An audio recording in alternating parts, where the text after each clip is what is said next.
Welcome back, everybody, to ML Art and Design. Here we have another red Sonja, which is recently completed, and this one is more of a bloody and gory scene that we're gonna, present for you guys here. Um, Usual, like I said before, Sideshow did an amazing job with this sculpt, and it is probably, like I said in the previous video, my favorite sculpt of a female that they've done. The thing is just bananas in all respects.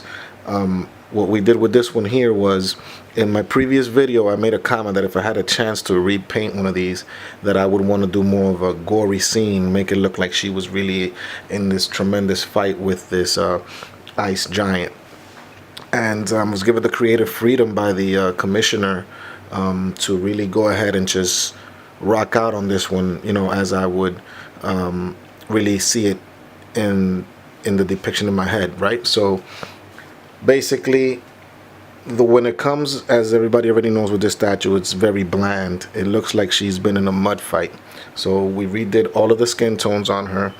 We basically did the whole statue from scratch, with the exception of the belt that you see there, and obviously the drapes, or the cape rather, that comes with the statue. So all of the chainmail in her breast area, all of the leather, everything on the statue was basically redone, including the head of the frost giant. When I take you in closer, you'll see just how gory this thing really is. With the head, I did like a modeling technique, and also a lot of splatter and speckles, so he really looks like he got the shit beat out of him before she ultimately chopped his head off. And I wanted to keep the skin tone on the ice giant more of a like a frosty look, somebody who's in the cold all the time, not so much as a regular human, flesh tone, or a warm flesh tone rather. So this one has more of a like a bluish, tint to it. So he consists of having one dead eye, one regular eye, a couple missing teeth, blood coming out. The slash across his eye is really gory, and of course the decapitation when you look underneath, which is something that I wanted to do different from the way that it comes from factory, is that you really see, when I take you in closer, the little detailing in there, and part of the spinal cord that goes in there, everything before which is washed out in red. So now here we have more of a gory look. All right, working our way down, as you can see, the hand that's holding up the arm, it's really really gory. There's a lot of blood work, coming down and dripping on her. Both of her knees are scuffed up. She's got blood on her boots. I just really making it seem like she's really gone through, a hell of a fight with this frost giant. Maybe she was held captive and she was able to get away. That was more or less like what the vision that I see. I'm gonna be taking off the head and putting on the axe, because that's another look that I wanted to really go with. So I had to actually do some blood work on the axe, because the original doesn't come with that. So give me 1 second. With the axe now, you can really see all of the blood that's going to be showing, which is a little gory, but again, it's like what I wanted to go with. Like, she was held in captivity and really just was able to break loose. Let me see if I can't get the axe on here. Yes. So yeah, basically, again, the blood that I did on this was really, methodical. Like, I really wanted to look like maybe she was enslaved, and I don't want to get too crazy, but maybe, in the captivity, she was abused, maybe raped or something, just something that would really drive her to take the viciousness out on this particular clan or group. So yeah, I think it works. I am really blown away by the way that it came out. I couldn't be happier, and I couldn't be more thankful for being given the creative freedom with this, to make it look like she's just gone through hell and back and just finally triumphantly, like she looks there, is freed.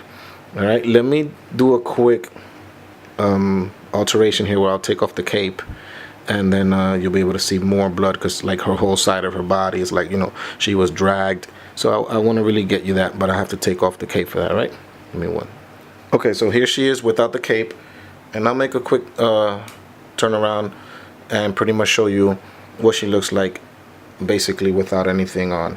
So one side of her body, which is this one, I didn't want to make it so gory in case you want to show her maybe on a different angle, because the other side is really blood splattered and intense. So I wanted to give the owner, the option to do either way. So as you can see, I'll try to stop it here. We have, the blood that's going to be dripping down from the head or the axe, whatever. So either way it works, whether you have the axe or whether you have the exclusive head on it. And then, some blood that dripped here, splattered there. So basically, it'll follow the path of everything, just coming straight down on that side, which is the side where she, was wielding or really going in, with the actual fight and decapitation of this clan or ice giant. And here we got a better look at the actual chainmail that she has on. As you know, with the way that it comes from factory, everything is painted all silver.